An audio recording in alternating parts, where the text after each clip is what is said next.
Now we move to Europe, where Ukrainian President Volodymyr Zelensky says the country is developing Interceptor drones to counter Russia's intensifying drone assaults. Kiev reports that over 400 drones were launched by Russian forces in a single night, including Iranian-made Shahed drones, causing casualties and infrastructure damage. Meanwhile, Russia and Ukraine have completed another prisoner of war exchange, part of agreements reached during the recent peace talks in Istanbul. Hundreds of captured troops were freed, though exact numbers remain undisclosed. Tensions have escalated as Russian President Vladimir Putin said he does not rule out a possible attempt to seize the Ukrainian city of Sumy. Let's take a listen in to what he said. Ну, в Сумской области глубина составляет где-то 10 до 12 километров. Где-то там 8, 10, 12 километров. Дальше город Сумы, областной центр.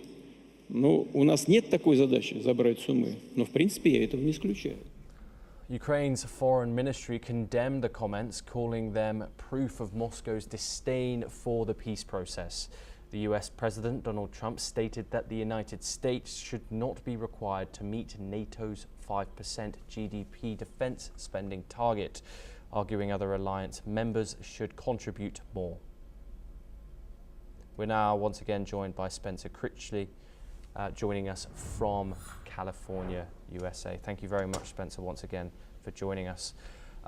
Spencer, this conflict seems to be escalating. Amid all these talks of peace, we've now had over 100 days of Donald Trump in office, and we have a new conflict in the Middle East and no end to the Russia-Ukraine conflict, which he said he would do in 24 hours. What are your views on how this peace process is going? Well, I'm afraid I have little hopeful to say to you. This is another area where we see chaos all around, and we see an incoherent United States role in all of this. It's impossible to pin down what the U.S. policy and strategy would be in this conflict because there isn't one. There is Donald Trump's impulse at the moment. Many reporters are pointing out in the last few days that Trump has yet again given one of his famous 2-week deadlines for when he would decide whether to go into the war on Israel's side against Iran. And he's been doing the same thing with the Russia-Ukraine war all the way along. He's just notorious for saying, we'll have an important announcement 2 weeks from now. It's either 2 weeks or 90 days is the way it typically works out. And, you know, this is transparently cover or attempted cover for the fact that he has no idea what he's going to do, and he essentially waits to the last minute and then acts on impulse, or as I was saying a few minutes ago, he acts based on what he's seen on Fox News or what someone has happened to say to him 5 minutes before he announces the decision. And I'm not exaggerating here. I mean, his sudden enthusiasm for joining Israel seemed to have been actually literally based on watching favorable Fox News coverage of that. With Ukraine and Russia, he made the promise, as you noted, to end it in 24 hours. This is his typical magical thinking in which the entire world will bend to his wishes because somehow the force of his will is completely irresistible. And his apparent belief in that survives defeat at the hands of reality over and over and over again. And what he's doing here is also typical. He flails around for a while and then announces he's had it with these people.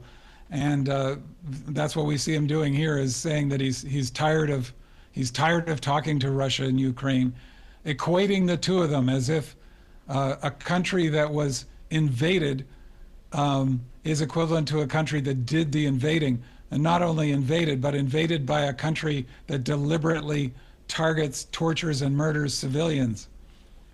Yes, and Putin has threatened to take the city of Sumy. And for the viewers who don't know, Sumy is a city of about 250,000 people in northeastern Ukraine. Spencer, do you think this is a tactical move to gain leverage in future talks, or a genuine shift towards further offensive action in the northeast of Ukraine? Well, with the caveat that I'm not a military expert, I'd just say from having been watching Putin for a long time, like so many of us have been, I think we have to assume that his goal continues to be to conquer all of Ukraine and to not stop there. I mean, he has announced this himself multiple times that essentially his goal is to rebuild the Russian Empire. He's famously described the collapse of the Soviet Union as the greatest tragedy of the 20th century, not because he felt any loyalty, I don't think, to the Soviet Union as a communist entity, but because he sees it as his destiny to reconstitute the Russian Empire. He explicitly plays on his name, Vladimir, and links it to the person he thinks was the original founder of Russia going back 1,000 years or more, who also happens to have been Prince Vladimir of what is present-day Ukraine. This is this whole largely invented mythology he has going on in his head to justify this, what essentially seems to be a psychological drive he has to make himself an emperor of a new Russian empire. So I think we have to assume that his goal is to keep fighting, keep sacrificing hundreds of thousands of his own people in the cause, hopefully, of taking all of Ukraine and then presumably taking the Baltic states and the rest of Central and Eastern Europe and reconstituting the Russian Empire, as I say. Spencer Critchley, thank you very much. Absolute pleasure to get your insight on the programme. For our next story, we move over to the United States, where a US federal judge has